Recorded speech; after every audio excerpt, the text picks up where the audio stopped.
Tellement spectaculaire vendredi qu'il faut bien reprendre son souffle.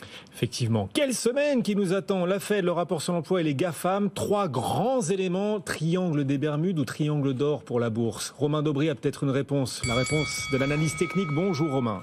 Depuis Bourse Direct. Comment vous le sentez le marché? L'état des forces en présence avant cette semaine très très dense.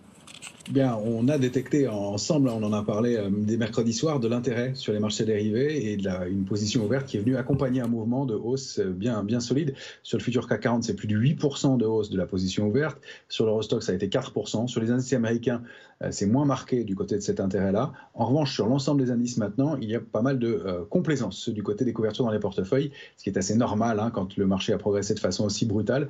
Donc il va falloir reconstruire ces protections. Et pour l'instant, le marché n'a pas l'air de vouloir envisager qu'on déborde les niveaux qu'on vient d'atteindre, 7650 sur le CAC 40, c'est plutôt 4650 sur l'Eurostoxx.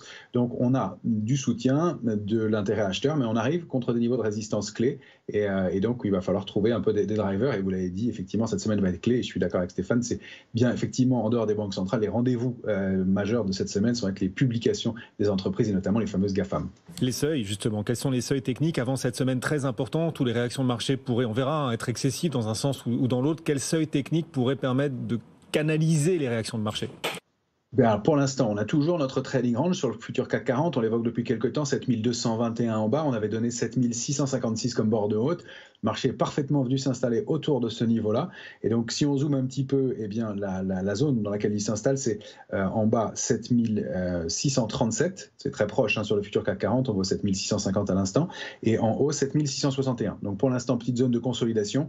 Si on consolide un peu et qu'on rompt cette zone technique, on va aller chercher 7615 en bas. Si on arrive à sortir par le haut et continuer le mouvement, on a 7685 en mire. Ce sont des zones proches, bien sûr. On pourra aller plus loin, 7706, pourquoi pas sur le futur CAC 40, si on veut accélérer un peu. Moi, je pense pour l'instant, et c'est ce qu'a l'air de montrer le marché, de consolider un petit peu et d'aller pourquoi pas chercher 7637, 7615 pour pouvoir rebondir. On n'a aucune alerte majeure avant plus de 3% de baisse. Ça donne 7385 sur l'indice CAC 40. Cash cette fois-ci, donc c'est assez lointain.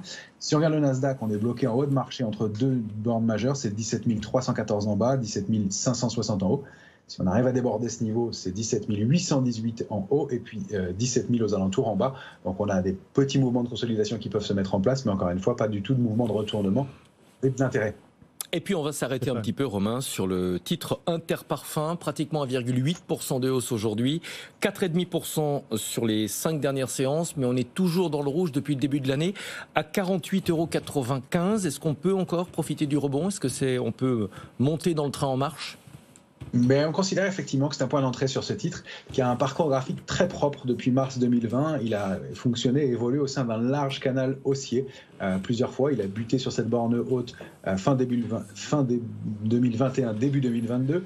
Il est allé chercher la borne basse du canal à 37,10 ensuite en fin 2022. Il a ensuite, considérant de mauvaises nouvelles et notamment une risque de perte de monopole en avril dernier, subi un gros plongeon, mais il s'est arrêté sur la borne basse du canal, il l'a testé un peu, mais le niveau de 45,25 a été préservé. Donc c'est notre niveau support, c'est le niveau sur lequel il s'est appuyé 2 fois, et donc il est en train de réagir une deuxième fois dessus, et ça, on aime bien ce comportement, cet arrêt dans la baisse, et qui nous donne comme première cible et un niveau plafond à déborder, c'est 50,5. Et ensuite, on pourrait aller chercher, pourquoi pas, 54,90 et puis des extensions à 59,20. Puis pour les plus optimistes, retourner chercher la borne haute du fameux canal. L'alerte trading chaque jour aux alentours de 16h30 dans BFM Bourse et le replay est à suivre sur bfmbourse.com. Bien évidemment, Romain Daubry en direct. On vous rappelle